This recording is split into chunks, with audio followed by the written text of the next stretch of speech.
demande. Que puis-je te donner? Dans un monde incertain, en pleine évolution et en proie à une certaine violence, il nous faut retrouver le chemin de la sagesse, se laisser interpeller par elle et découvrir qu'elle est une force qui nous accompagne quotidiennement, nous aide à discerner dans les grandes ou les petites décisions que nous devons prendre. Elle constitue aussi un appui indispensable quand nous traversons les épreuves de la vie et celles du monde.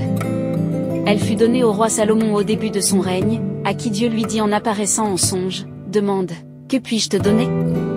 Salomon ne lui demanda pas la richesse mais la sagesse pour qu'il apprenne à gouverner avec justice, droiture et autorité. Nous connaissons la suite, Dieu lui accorda de surcroît la richesse et la longévité.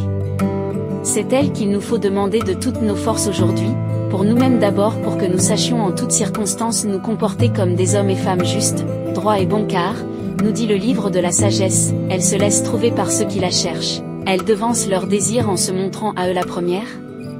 Elle va et vient pour rechercher ceux qui sont dignes d'elle. Nous pouvons tous la demander car aucune condition préalable n'est imposée à celui qui la demande. Mais il nous faut aussi la réclamer pour notre monde qui en a tellement besoin aujourd'hui. Cela exige de prendre conscience de notre part de responsabilité individuelle et collective, mais plus encore, d'oser nous mettre à l'écoute de cet esprit qui nous libère de la peur et fait de nous des enfants de Dieu capables de construire des ponts et des passerelles entre les cultures et les religions pour un monde plus juste et réconcilié. Dans l'évangile de ce dimanche du temps ordinaire, Jésus vient reprocher aux jeunes filles insensées leur manque de prévoyance car elles n'ont pas réussi à garder leurs lampes allumées. Cette huile qui leur a manqué, quelle est-elle?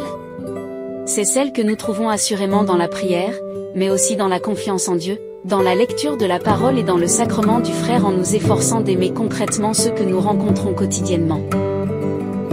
Paul Israël, diacre.